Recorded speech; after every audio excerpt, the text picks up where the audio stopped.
សួស្តីបងប្អូនទាំងអស់គ្នា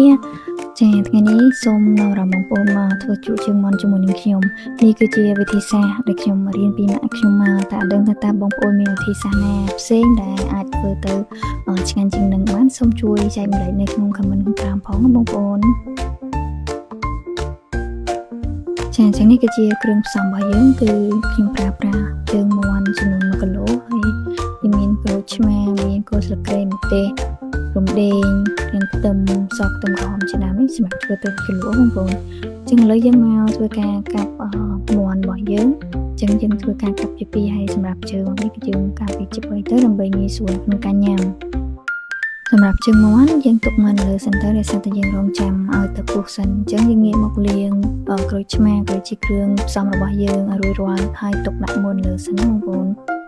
ចាសម្រាប់ជើងមាន់យើងស្ងោរគឺយើងដាក់ស្លឹកក្រូចបន្តិចជាមួយនឹងស្រទាប់របស់គល់ស្លឹកគ្រៃបងប្អូនដើម្បីកាត់បន្ថយភាពឆ្អាបហើយយើងបងជាមួយនឹងម្សៅស៊ុបបន្តិចដើម្បីឲ្យមានជាតិបងប្អូនអញ្ចឹងយើងស្ងោរមកផុយល្មមកុំឲ្យផុយពេកបងប្អូនខ្ញុំប្រើប្រាស់ពេលប្រហែលជា7ទៅ8នាទីបន្ទាប់មកយើងធ្វើការស្រង់ហើយយើងយកមកត្រាំជាមួយនឹងទឹកកកដើម្បីឲ្យសាច់របស់វាកាន់តែស្រួយបងប្អូនចឹងកំឡុងពេលយើងត្រាំជើងមាន់របស់យើងជាមួយនឹងទឹកកកឲ្យមានភាពស្រួយគឺយើងឆ្លៀតមករៀបចំគ្រឿងរបស់យើងវិញម្ដងចឹងសម្រាប់គល់ស្លឹកគ្រៃគឺយើងហាន់បានចំណិតស្ដើងៗចឹងមកបងប្អូនហើយបងប្អូនដាក់បាច់ច្រើនដូចខ្ញុំក៏បានដែរដោយសារតែខ្ញុំជួយចិត្តចឹងទៅខ្ញុំដាក់រៀងច្រើនបន្តិចស្លឹកក្រូចរំដេងអីក៏យើងហាន់ឲ្យវាជាចំណិតតូចៗដូចគ្នាណាបងប្អូនសម្រាប់ក្រូចឆ្មាក៏យើងហាន់ចំណិតរៀបចំទុកឲ្យហើយដើម្បីច្បាច់យកទឹករបស់វាហ្នឹងដើម្បីត្រៀមធ្វើជាទឹកជ្រលក់សម្រាប់ផ្សំជាមួយនឹងជើងមាន់របស់យើងបងប្អូន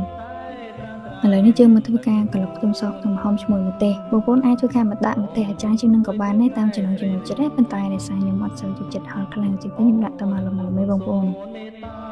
ចាឥឡូវនេះដល់ពេលដែលយើងត្រូវលាយទឹកជ្រលក់របស់យើងហើយតាមពិតទៅបើបងប្អូនមានលាយទុកហើយស្រាប់ក៏ងាយស្រួលដែរបងប្អូនតែដោយសារនេះខ្ញុំអស់ចឹងទៅខ្ញុំត្រូវធ្វើម្ដងទៀតអញ្ចឹងលាយមានអីច្រើនទេបងប្អូនមានតែខ្ទឹមសខ្ទឹមហុំនិងម្ទេសដែលយើងកិនរួចហ្នឹងហើយយើងដាក់ស្ករទឹកត្រីហើយជាមួយនឹងក្រូចឆ្មាដែលយើងបានច្របាច់ហើយហ្នឹងហើយយើងកូរវាឲ្យសព្វរហូតដល់ល្បាយប៉ុណ្នេះហើយភ្លក់ទៅល្មមតាមចំណង់ចំណូលចិត្តណាបងប្អូនជើងមាន់របស់យើងបន្ទាប់ពីត្រាំទឹកកកគឺស្រួយល្អមែនទែនបងប្អូនឥឡូវនេះគឺជាពេលវេលាដែលយើងលាយគ្រឿងជាមួយនឹងជើងមាន់របស់យើងហើយក៏មានអីច្រើនទេបងប្អូនយើងដាក់គល់ស្លឹកគ្រៃស្លឹកក្រូចរំដេងដែលយើងបានរៀបចំហាន់រួចហ្នឹងហើយដាក់វាជាមួយនឹងទឹកត្រីបុកដែលយើងបានរៀបចំហ្នឹងទៅបងប្អូនហើយយើងទុកវាប្រហែលជា10ទៅ15នាទីទៅចូលជាតិនេះតែប៉ុណ្្នឹងឯងបងប្អូនឥឡូវជើងមាន់របស់យើងរួចរាល់ហើយអរគុណ